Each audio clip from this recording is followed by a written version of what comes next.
We just do the one extra step that it is forcing me to do now.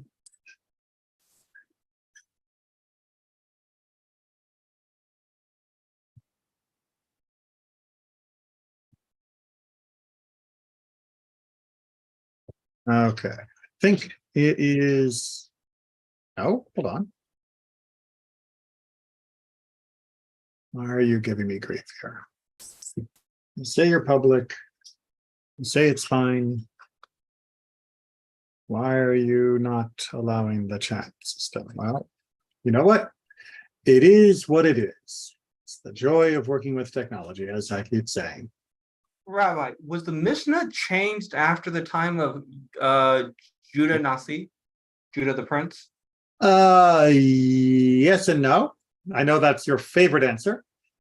So in bulk, no. In the sense that the basic Mishnah that we have seems to be the Mishnah that had been finalized in its form during the time of Rabbi Yehuda HaNasi. However, when you read the Talmud, you'll realize that there are still debates about how best to understand the Mishnah and whether or not certain words were omitted that should be implied to be assumed as being part of the Mishnah. So it's not an official rewriting, of course, but it does mean that the Talmud is working with a finalized version of the Mishnah text that is slightly different than the version we start with. And then, of course, you have the various, what are called girsayot, different variations in some of the texts of the Mishnah. It wasn't printed in a perfectly copyright sealed, blockchain can't be ever altered kind of way.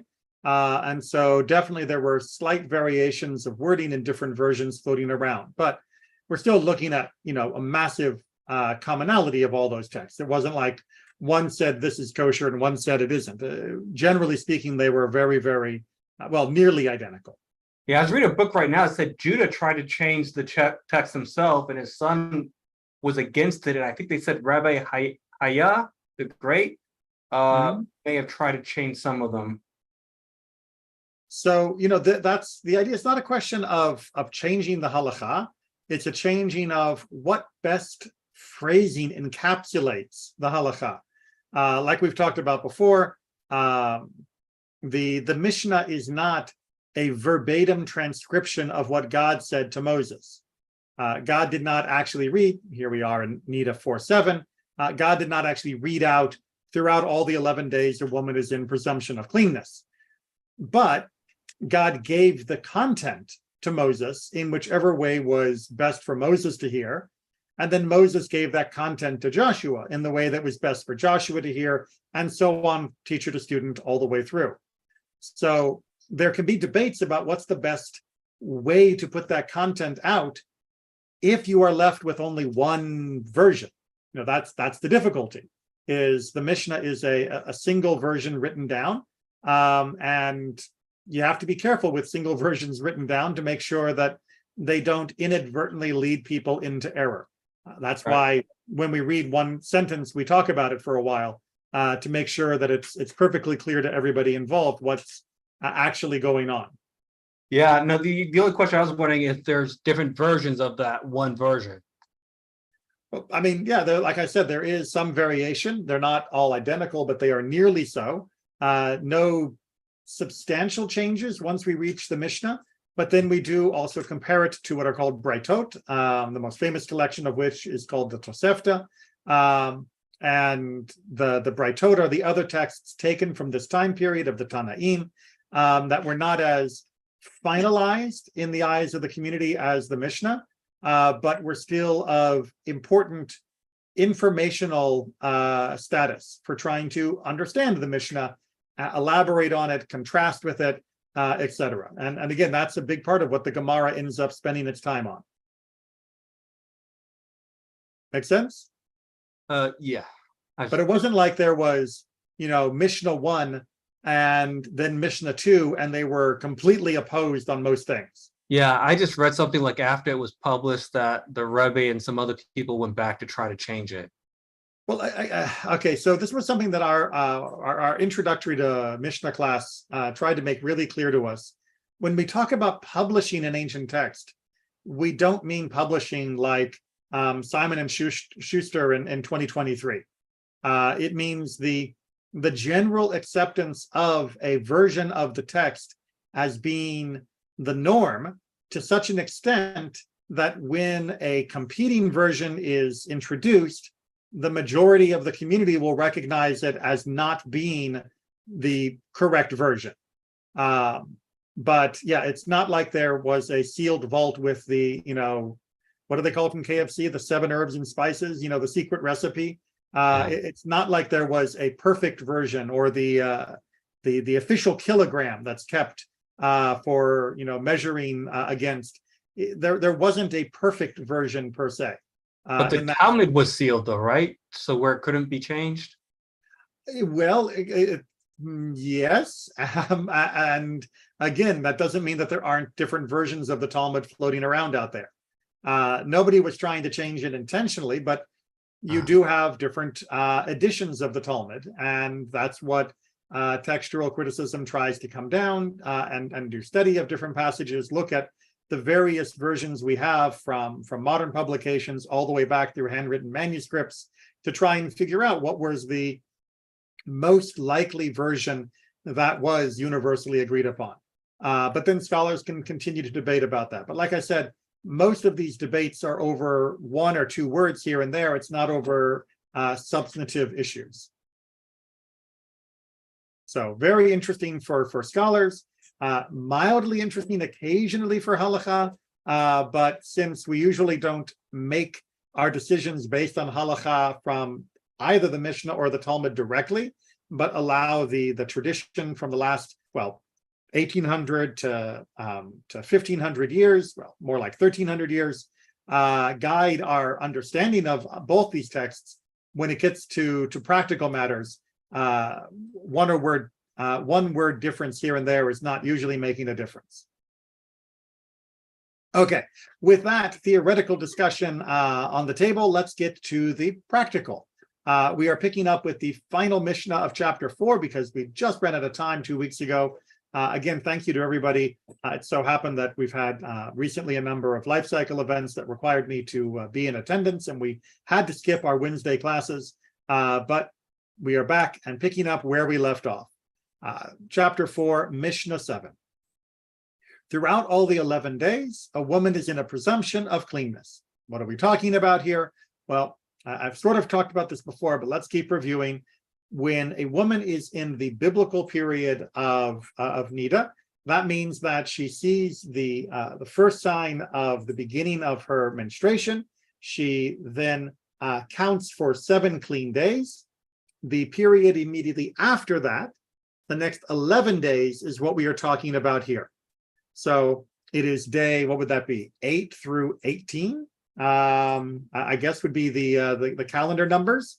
It's those 11 days immediately after that initial 7, which was the classic form of the menstruation. So during that period, since menstruation had just completed, we will assume that she is ritually pure, because it is exceedingly unlikely that she would have gone back into menstruation during that 11 days. It's the tail end of what might be the biological menstruation and the beginning of ovulation. This is not a time period when a woman is very likely at all to re-enter a period of Niddah. She might be a zava, as we talked about, which is an alternative form of emission. But as far as Niddah is concerned, we assume that she is ritually pure, and that is a presumption. How far does that presumption go? If she did not examine herself, if this was unwittingly, under duress, or intentionally, she is still considered ritually clean. So she is not going through the bedikah process, the self-examination process with the cloths that we've mentioned a few times. And even if she decided not to check on purpose, she's just, I can't be bothered today, I'm not doing it. Or, of course, if she was in a situation where she couldn't, or if she just forgot, it doesn't make a difference during that 11 days, unless there is a sign of the beginning of menstruation. Even if she didn't check on purpose, we still assume that she is in a state of ritual cleanness. Now, that's a big deal. As I often point out, there is that counterfactual that we could always run, which would be, well, if we don't have proof that she's ritually clean, then shouldn't we assume that she's ritually unclean? Because after all, it's possible, but Torah does not usually ask us to examine a 1 in a million chance as being the norm and to build a protection against it. Instead, the Torah asks that we follow the general activity of the human body, and we have to assume in this case that she is ritually clean, and we don't need a double check to make sure of that. Okay, now we get into part 2. If the time of her regular period arrived and she did not examine herself, she is unclean. So that a woman is considered to have a regular period, and we'll talk about that more in later chapters, if it is coming with similar signs or timing for a few months running. And if that time arrives and she has not examined herself, then even though we have not yet seen proof that she is ritually unclean, then we still have to take it as being the norm. And the norm is, when the time for a period has arrived, we assume that her period has arrived. And if she hasn't checked herself to prove that it hasn't arrived, then we assume that she is ritually impure, because this is the time when it's supposed to arrive. So if she examines herself, if she sees that she is not beginning her period yet, then yes, she is still considered ritually clean. But if she has not examined herself, then we assume that she is ritually impure. So far, so good? Okay. Rabbi Meir says, if a woman was in a hiding place when the time of her regular period arrived and she didn't examine herself, she is clean, because fear suspends the flow of blood. So Rabbi Meir is making a sort of biological assumption here, which is that in times of great stress, in this case, where she is fearing for her life and hiding, so you can imagine a period of extreme persecution, that it is very normal for the body to no longer follow its normal rhythms. And that can often mean a delay of the menstrual cycle. And that then Rabbi Meir says should come into our calculation. If it is likely-ish, I don't have the stats on this or exactly how stressful it has to be for this to become the norm as opposed to merely possible, but Rabbi Meir seems to take it as being possible enough that if you arrive at your time for your period, but you are under one of these hyper-stressful situations, then even if you haven't examined yourself, we would assume that she has not begun her period because of the fear, and therefore, unless we actually see a flow, we would use the presumption that she is ritually pure. Now, Rabbi Meir loses this argument. The rabbis do not agree with his ruling in this case, but we can see his logic there definitely has some support to it. It's simply not something that the rabbis are willing to entertain as being a reliable enough, frequent enough, clear enough sign in order to make that supposition. And then the final part of, went too far, the final part of chapter 4. But during the days prescribed for Zav or Zava, or for one who waits days against day, these are presumed to be unclean. All right, so as we've talked about, the period of Zav for a man or Zava for a woman is a period when there is an irregular discharge from the body in that region. And once that period has been established as occurring, then during the period of its occurrence, we assume that that person is ritually impure until we have the period finished, and until they have gone through the proper purification process. And they need to check to make sure that they are not continuing to be in the discharge process. They are not continuing to postpone the period of 7 clean days following its completion. So checking for this irregular discharge is mandated, and we presume that they are unclean unless we have the whole process following as needed. So as we can see here, because it is irregular, we cannot rely on a presumption like we did for the beginning of this Mishnah. Make sense? All right. Now we get into Mishnah number 5. And Mishnah number 5 is going to bring us into some very difficult topics. So I want to do a little introduction before we get down to the main text. It's going to start off in a relatively benign way, talking about cesarean sections, about the birth of a child through what we call a C-section, but it's doing so in a way to ask about special circumstances, special categories of women, and then later men as well, for various issues dealing with Niddah and other, essentially sexual activity.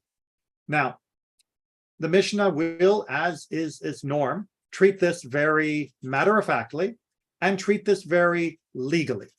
Many of the topics are going to be extremely disturbing. I should point out that, like always, the Mishnah is not advocating for these particular behaviors.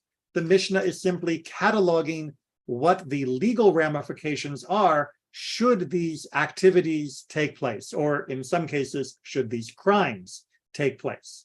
So, need to make sure that people understand that the Mishnah is not advocating for this. It is not treating it lightly. It is not saying that anything that we are talking about here is necessarily permissible, but it does want to understand the legal ramifications vis-a-vis the status of the various people with regards to uncleanness, ritual impurity, Niddah, and other legal categories. Can't repeat this enough because I know that some of the passages here and the Talmud's further discussion are often trotted out by anti-Semites who use it as evidence of the pedophilic nature, they claim, of Judaism, or other horrible attacks and misrepresentations. This, like I said, will be treated very clinically. It is definitely talking about the legal side of the status as opposed to the criminal side of the act. But that does not mean that Judaism is endorsing, permitting, encouraging, or in any other way, shape, or form saying that many of the things that are going to be discussed are okay. Just going to put that up here on the table right now. If you are coming here looking for anti-Semitic material, you might as well turn it off. I will also repeat many of those warnings and clarifications as we go through. Okay, I don't know if I could have said that enough, but let's go ahead because otherwise we'll never get to talk about it. For a fetus born from its mother's side, that's the term used for a C-section, she does not sit in the prescribed days of uncleanness, nor the days of cleanness, nor does one incur on its account the obligation to bring a sacrifice. Rabbi Shimon says it is regarded as a regular birth. All right, so a C-section introduces a novel problem. According to the Torah, it says that when a woman gives birth to a child, she has that period of 7 days of uncleanness, 14 for a girl, and then the 33 days of blood purity, where any blood is still seen as being ritually pure for a boy, and 66 days for a girl. So we've talked about that many, many times. The halakha, however, says that if the child is born by C-section, that does not apply, that does not count as a birth, triggering neither the periods of ritual impurity, the 7 and 14, nor the periods of ritual purity upon sighting blood for 33 and 66. It doesn't actually happen. Likewise, it does not trigger the obligation to bring a korban, a sacrifice, as the Torah also describes. Now, Rabbi Shimon disagrees and says, no, this should be regarded as a regular birth. He loses that argument. But the question then is, why would a C-section be different? The understanding from the Midrash Halacha is that because the Torah says when a woman conceives and gives birth as being the framing of this section of Halacha, then the birth has to be in the same manner as the conception. And since one does not conceive through C-section, but instead through the normal passage of anatomy, then that must mean that the rest of the halacha only takes place when the birth is through the normal channel of the normal birth canal, the normal path of the anatomy. So that's the underlying explanation for why the halacha is the way it is. Now note, this doesn't say that the child isn't a child. This doesn't say that the child doesn't have the same status. It simply says that certain obligations and certain responsibilities that come from a birth are only triggered when the birth is done in a way that meets this particular criteria. Likewise, just for filling in, this also is the case when it comes to Pidyon Haben for the redemption of a firstborn. If the child is born by C-section, then there is no Pidyon Haben for that son. There are many other requirements for the redemption of a firstborn as well, but I don't want to go into that. But it is suffice it to say that the Torah is not trying to punish or reward one form of birth or another. It is not calling one of them better or worse. It is not saying one is privileged and one is unprivileged. It is trying to say what legally is the consequence of the different forms of birth. And this is the legal consequence without judgment. Please keep that in mind as we go forward. All women are subject to uncleanness, meaning that as soon as blood appears in the outer chamber, remember the outer chamber is the term for the birth canal or vagina, as it says, her discharge being blood in her body, taken from Leviticus 15. So if there is blood in the body, if we actually see blood in the vagina, then yes, everybody is subject to uncleanness, even one who gave birth through a C-section. So obviously there's going to be blood through the abdomen because of the abdominal incision required for a C-section, but that blood does not trigger the rules of Niddah. However, if there is blood in the vagina that is found through the normal checking process, then that is something that will cause the Niddah status to be incurred. However, a Zav and one who emitted semen convey no uncleanness unless the discharge came out of the body. Obviously, when it comes to the male physical structure, they rule that it must actually exit the body completely, meaning be exposed to the outer air and not merely within what would be the parallel, in this case, the urethra for a man, since in this case, we are talking about that part of the anatomy. Questions or comments on that? All right, this must be very straightforward or people are just uncomfortable. Okay, so bringing up Mishnah number 2, chapter 5, Mishnah 2. If he was eating truma, so we're talking about a man and we're talking about someone in the prelude to an emission. When he felt his limbs shook, which apparently was something that was an indication that there was about to be a discharge, he should take hold of his member and swallow the truma. All right, so truma, as you remember, is something that must be eaten by the Kohanim in a state of ritual purity. Obviously, the release from his member, as they put it, will cause him to become ritually impure. Something that is merely in his mouth would then not have become part of his body, And that means that it would still be kadosh, it would still be sanctified, and he would then come into contact with something that was sanctified while being ritually impure. What's the solution? Well, don't allow anything to leave the body until you have actually swallowed the truma. So if you feel that this is about to happen, then swallow the truma. Now it is part of your body and therefore no longer susceptible to any contamination. And then your body will complete its motion, and you will not have a problem with having been in contact with truma while being ritually impure. Of course, you will not be able to continue to eat any more truma until you have gone through the ritual purification process. Now, as Dr. Kulp points out at the bottom, the rabbis are probably not including this because it was a common occurrence, or even that it was a especially practical occurrence, but are using it to highlight the meaning of the last line of chapter or Mishnah 1, which is to say that for the man, it only incurs ritual impurity when it has left the body. And saying, yes, so much so that even if you feel like you are about to, you technically have not incurred ritual impurity until you actually do. Even if you are using a external means to prevent it from being released from the body. So we can take this as being more of a hypothetical to highlight this unique status issue rather than being a piece of practical daily advice. And then the final part of Mishnah number 2, and it conveys uncleanness, however small the quantity, even if it is only the size of a mustard seed or less.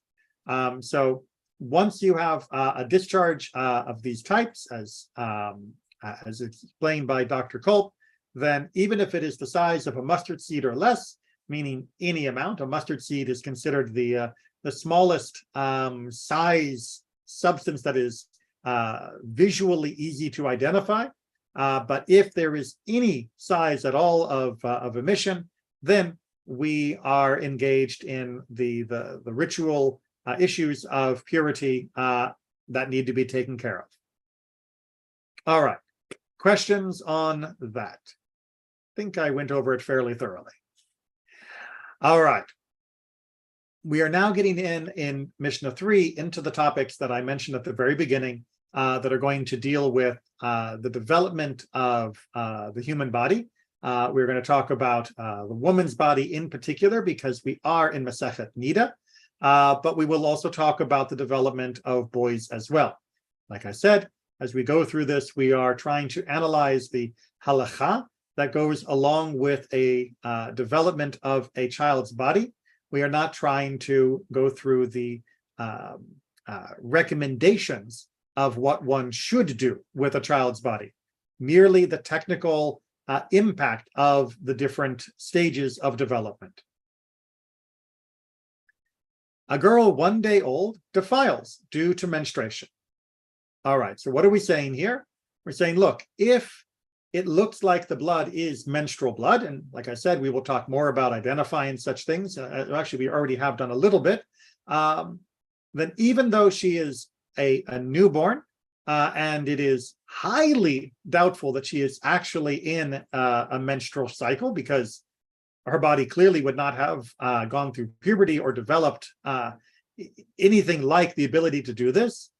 Nonetheless, if it meets the qualification legally as being menstruation, then we do consider this to be Niddah from a legal point of view.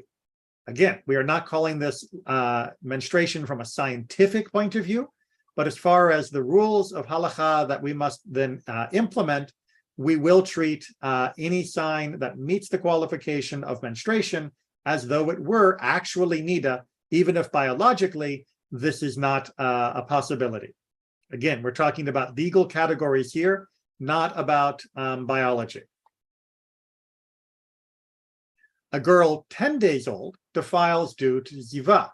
So once a girl reaches the age of 10 days old, then we consider this to be ziva, which, as we've talked about, is a stricter and harder category to work through. And the initial discharges that might have been seen from birth till this point would probably be counted as Niddah, and then from this point on, it would probably be counted as Ziva. Now, what about for a boy? A boy 1 day old defiles due to Ziva. Obviously, he cannot have menstruation, so Niddah does not apply to him, and defiles due to scale disease and due to corpse uncleanness. So he is susceptible and can render things ritually impure from all of the various forms of ritual impurity, whether it be the emission, whether it be tzara'at, usually mistranslated as leprosy, or whether it be coming into contact with his corpse. From that point forward, that is the rule for him. He subjects his deceased brother's widow to yibum, levirate marriage. So one of the reasons we carried on from yibum for this is because I didn't want people to forget what we had already studied by the time we came to some of these unusual circumstances, which is if you have a brother and his mother then has a baby, and on the same day that his baby brother has been born, the older brother dies, and the older brother was married and dies childless, that baby boy is now susceptible to yibum. He is now in the cycle of levirate marriage. We'll have to wait until he is old enough to be able to perform levirate marriage, but he is caught within that system. This seems to be not necessarily the day of issue, but with a child of an adult brother being caught in yibum, this is the issue that comes up, of course, in the story of Judah and Tamar in the book of Genesis. Yes, Aaron. How do they handle this issue in today's world? Do they still make a girl wait until the kid reaches the age, I think, what, 12 or 13? Well, until we can get old enough to perform yibum or chalitza. So thankfully, this is not a common occurrence in the modern world.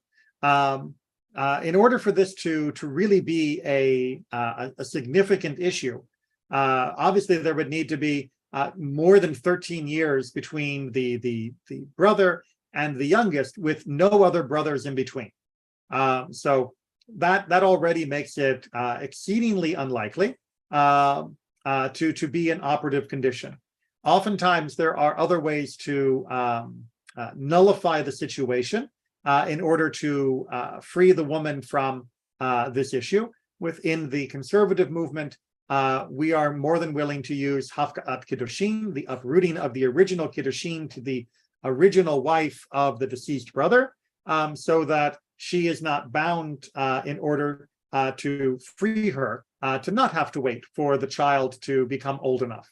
But like I said, we need at least a 13 window with no older siblings, brothers in between, which in the modern world is much less likely to occur. Usually by that point, the mother of the brothers has stopped having children, and that is not such a likely occurrence anymore. In the ancient world, where people began having children at a younger age, yes, it was more common. And yes, as we see in the story of Judah and Tamar, the default, without any additional rabbinic solutions, would have been to simply wait. Did they But wait? again, what's that? Oh, I thought they didn't wait in that story. I thought they just refused to have kids with her. Well, so she waited. So the first one dies, then his brother marries her. He dies. The third brother is too young to get married, and so she begins waiting for the third brother. However, when the third brother is old enough to get married, Judah does not allow him to marry Tamar, and that's where the story picks up. So there is a waiting period. It doesn't say exactly how long, but we do know that eventually, when he is even old enough, he is still not given to her in marriage, and Tamar has to fix the problem with her own initiative. And Robert, one last question. I remember you said until they're old enough to do yibum or chalitza. I thought in modern halacha they don't do yibum anymore. Correct. In modern halacha, we would do chalitza. That would be the standard. All right, but and again, usually we're talking about the hypothetical here. Likewise, this is the law that baby would be subject to Yibum, and his sister-in-law, who would be much older, would have to wait until that was resolved. That doesn't mean, like I said, that the rabbis of old wouldn't have had other solutions to prevent this. Actually, but legally, that is the status that would be created by the situation. one more question. Sorry. Since it seems to be that you have to have intent to reach the majority age, since you no longer do Yibum and you have to do Halitza, since there's no decision to be made in modern day, how come you couldn't do Halitza earlier? Since well, because it still needs to be the person performing chalitza. It still needs to be their declaration with legal standing behind it. So yes, you could teach a child to make the proper statements, but that doesn't mean that they actually know what they're saying. And even if we've generally removed the option in how our communities handle this issue, that doesn't mean that the agency is completely removed. They still need to be of age to make such a declaration as a legally significant person. Does that make sense? yes. Okay. Continuing on with this topic of the baby that was just born, he exempts his mother from Yibum. So you have a 1-day-old baby, and then his father dies. Does the mother have to go through the Yibum process? No, she does not, because there is a child. And even if he were to die the next day, as we talked about when we went through Masechet Yibum, or even minutes later after the father had died, because there was a child alive at the time that the father died, his widow would not be responsible for going through levirate marriage. Now, you're probably wondering, well, I mean, that seems obvious, but we have to remind ourselves that in the ancient world, a newborn was an incredibly fragile thing. The rates of infant mortality within the first week and the first month and the first few years were enormous. And it would have been conceivable, again, what are the alternatives, for the halakha to say, well, there's a good chance he's going to die, so would he really count as having been born from the guy? Because, he barely lasted a day. No. If he was alive, he was alive. The Torah says there needs to be a child. There is a child at that time. It's done. And whatever happens next, legally, does not change that situation. Emotionally, losing the father, then losing a child, obviously this is going to be devastating for the family. Unfortunately, such things could often happen due to famine, plague, or other issues. But here we are only dealing with the change of status for the family situation. Likewise, he enables her to eat truma. So if an Israelite woman had married a Kohen, a man, and thus is now eligible to eat truma as being part of a Kohanic family, and then has a baby, and within that same period, the father dies, nonetheless, even though the baby is only 1 day old, she is still allowed to eat truma on his behalf because she is still part of the Kohanic family at that time. Also, and he disqualifies her from eating truma. So remembering that a bat Kohen, the daughter of a Kohen, is allowed to eat truma as part of her father's household, as long as she does not have children of her own when she goes back to the father, meaning like if they're divorced or such, her from an Israelite man, that gets canceled as soon as she has a boy, as soon as she has a child, because now that she is firmly in the husband's camp, she is not allowed to go back to eating truma in her father's house. So even if her husband dies, her son, if you will, still anchors her within the non-Kohen branch of the Israelites, meaning the rest of us. I know we're running through a bunch of these, but let's keep going. He inherits and transmits inheritance. So yes, he's only 1 day old, and then she dies, or something else happens in the family where he would stand to be the heir. He would be the heir. Likewise, if having been born, he is now the heir of something, he then could transmit that inheritance to another person if he were to die afterwards. The example that Dr. Kolb gives is that if the boy is born and his mother dies, he would inherit his mother's portion. And then if he dies, he would transmit it to his brother's portion, even if his brother was not actually from the same mother, because his paternal brother would inherit from him. So even though he is only 1 day old, he is still a legal entity with regards to the channels of inheritance, both to him and from him. And then he who kills him is guilty of murder. Very important statute to bear in mind, again, given the high infant mortality and given the way that people often were conscious of the fragility of a newborn, that if you murder a newborn, regardless of how fragile, invalid, or ill he might be, that is still murder. Murder is murder regardless of the age of a person, whether it be just born or whether it be 120, whether they are healthy or whether they are ill. Murder is murder in the eyes of Judaism, which then should not surprise us. And he counts to his father, to his mother, and to all his relatives as a fully grown man, meaning that in all ways, shapes, and forms, he is considered to be a full adult for anything that is legally around him, but doesn't require him, meaning doesn't require his agency.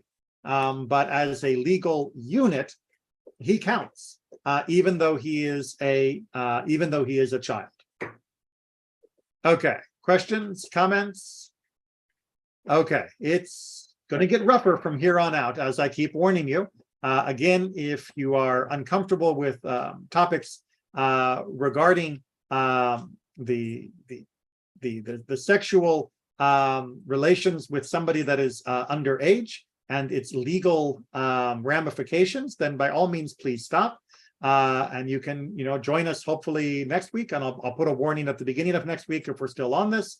If you're capable of continuing to watch, then, like I said, please understand that this is teaching the legal status of different situations. It is not condoning it. It is not permitting it. It is not recommending it by any stretch of the imagination. But such things did happen. Such things continue to happen despite our best efforts, and we can always do more. And as such, we need to know the legal ramifications as well as the criminal ramifications. But this section of Mishnah is not dealing with the criminal ramifications. It is dealing with the legal ramifications of personal status. Okay, we're just going to slide down here to talk about our young woman. A girl of the age of 3 years and 1 day may be betrothed by intercourse, and if a yavam had intercourse with her, he acquires her thereby. So legally, as far as the status of who could or could not be betrothed through an act of intercourse, if a girl is 3 years plus 1 day old, then it has a legal status of having actually been a consummation. Again, this was not practiced regularly. This was not practiced at all as a community approved behavior. This was not something that was treated lightly. This was something that was universally condemned. But as we have talked about many, many times throughout our years of Mishnah study, regardless of how much the rabbis might condemn something, there is still going to be the possibility that some person of unfortunate mental disposition may nonetheless behave in this way. As such, we need to know what the legal ramifications for her status are, not, and again, in this particular case, we're not talking about the criminal ramifications. So legally, consummation, intercourse at that status actually counts as intercourse from a legal point of view for anything that intercourse can change with regards to personal status, such as getting married, and such as the taking of a sister-in-law through the Yivamot, through the Levirate marriage system. Okay. Likewise, one can be liable for adultery with her.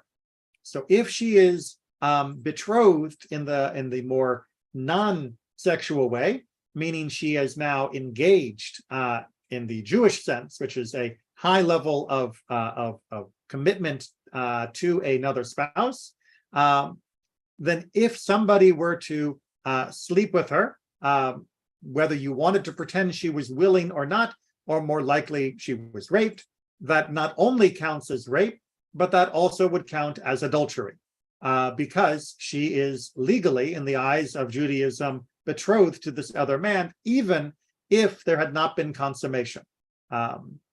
We've talked about marriage enough in other times, but hopefully people will understand what I'm saying here. And just in case people are wondering about fathers marrying off their daughters, this was a betrothal, which when the woman was old enough, she would be allowed to refuse. So it's not that she would have to get married to the person her father put in place for her, but in the meantime, while she was a child up to that point, she was considered to be betrothed to someone, and thus adultery is the correct additional crime that would be committed were someone to be with her. And she defiles the one who had intercourse with her, so that he in turn conveys uncleanness to a couch underneath as to a cover above. If she happens to be in a state of Niddah, even at a young age, then that still counts as having intercourse with a woman during Niddah, and as such, the man who was with her will also incur the various ritual purity issues that come from sleeping with a woman in the state of Niddah, even though obviously this was a child. Also, if she was married to a priest, she may eat truma. That indeed the status still counts, at least with regards to the eating of truma. So if she is married to a priest, she may now partake. If any of the disqualified men, meaning from the priesthood, have relations with her, he disqualifies her from the priesthood. So if one of the types of men that are not eligible to be within priesthood, which is known as the halal, then if they have sex with her, then she now would no longer be able to marry into the Kohanim families at some future time. So again, it's basically saying that the intercourse counts as intercourse for anything which legally depends on whether there was intercourse. Because as Dr. Kolb points out, these are all true, of course, even for a full-grown woman. What the Mishnah is laying out for us here is that status begins at 3 years plus 1 day with regards to these points. If any of the forbidden relatives found in the Torah had relations with her, he is to be executed on her account, but she is exempt from the penalty. So if there was an act of incest against her, that still counts as intercourse. And as such, the man has violated the Torah law. As such, he would be executed. She, of course, because she is under the age of majority, even if we were to say that we imagined that there was some consent on her side, it doesn't matter. She is not liable. She is not an equal participant in this act by any stretch of the imagination. As such, she receives no penalty for his behavior. And then the part that gets very misunderstood, if she was younger than this age, so 3 and lower, intercourse with her is like putting a finger in the eye. What does this mean? What it means is that legally, the rabbis understood that sex was sex, but if you were under this age, the rabbis engaged in the legal supposition that her status as a betula, as a virgin,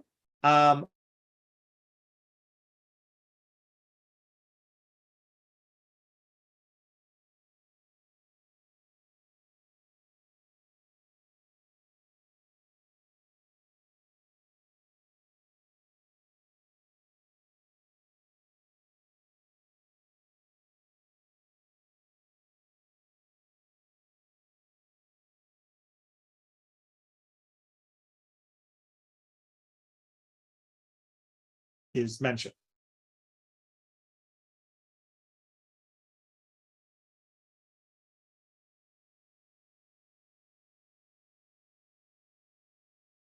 All right, I think you're back, Rabbi. Okay. What was the last thing did it catch up to what I was saying, or where did it cut off? I think it cut off at the beginning of the next Mishnah. I think it was about ready to talk about a guy. About ready to talk about what? I'm sorry. I think you're getting ready to talk about 5:5. You talked about Okay. sticking a finger in her eye. That's the last thing I remember. Okay, so I finished 5:4. That's fine then. I don't have to repeat myself on that. So let's go ahead then and carry on with 5:5. Yeah, we got about 10 minutes left, and see what we can do. We're still talking about the underage topics.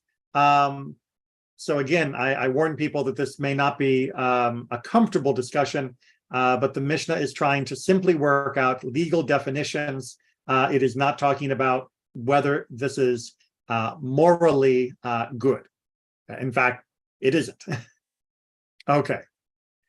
If a boy of 9 years and 1 day had relations with his yevama, meaning his sister-in-law, whose his brother had married, who had died, leaving her childless, he acquires her thereby. So we talked about the status of a young girl. Now we're talking about the status of a young boy. He is considered to be having legally significant intercourse only from the age 9 years plus 1 day. And if he does, then it will trigger all of the various legal status issues that are dependent upon legally valid intercourse. This doesn't mean that we think this is biologically likely, possible, and certainly not advisory. But if it happens, this would be the legal ramifications. However, he cannot divorce her, the yevama, until he is of majority age. So the physical act of intercourse may be possible at 9 years plus 1 day old, but the mental act of giving a divorce is not possible until the child has reached full legal maturity, what we call bar mitzvah. So there is a gap period between when he could fulfill the yevamot process through intercourse and when he would be able to divorce, because one is dependent on a physical act and the other is dependent on a mental act or mental status. He contracts uncleanness through intercourse with a menstruant, so that he in turn conveys uncleanness to a couch underneath as to a cover above. Again, parallel to our discussion in the previous Mishnah, he at 9 years plus 1 would have physically significant, legally significant intercourse to such that he would then be violating the principle in the Torah of having intercourse with a Niddah. As such, he would then have all of the various implications of the ritual impurity. Onward, he disqualifies a woman from the priesthood. Again, the flip side of what we had talked before, if he is halal, or if he is a mamzer and he has relations with a woman, then she would then be disqualified from being in the Kohanic circle. But he doesn't give her the right to eat truma. Since he cannot legally marry a woman, he is not able to actually give her the right to eat truma. And as Dr. Cole points out, this is true even for Yevama, because he jumped the gun, if you will, by having intercourse when he was too young to actually engage in the contractual way of marriage. he may have actually fulfilled Yevamot, but he is not married correctly with regards to the mental agency. As such, she is in a limbo with regards to eating truma. Very obscure, but still, as long as we're going through the list, we have to cover it. He renders a beast invalid for the altar, and it is stoned on his account. The Torah says that anyone who has intercourse with an animal, the animal cannot be used as a sacrifice, and in fact, the animal has to be executed when that has occurred. At what age does that become the legal consequence? 9 years plus 1. And if he had intercourse with any of the forbidden relations mentioned in the Torah, she is to be executed on his account, but he is exempt from punishment. To flip the opposite of what we said in our last Mishnah, in Mishnah 4, if he is having relations with an adult woman to whom he is forbidden, such as an incest situation, even though he is engaging in the intercourse because he is underage, he is exempt from that punishment. She, however, because she is an adult, is not exempt. And provided that this was not forced upon her, she would be executed as having engaged in this incestuous act. Okay, I don't think we're going to get to the end of 5 today. So 5, 6, we get into a whole new topic with regards to vows. Then we go back to more about the body's development. I think we're just going to have to bite the bullet and do this more next week. I was kind of hoping we could maybe shoot through chapter 5 all in one go, but it does not look like that's going to be the case. So again, a reminder to anyone coming back next week, we will be continuing with some sensitive issues, and I'll put a warning at the beginning of next week's class as well. Any questions before we wrap it up for tonight? All right, then good night to everyone. Keep studying, and I hope everybody made it through our latest hurricane just fine.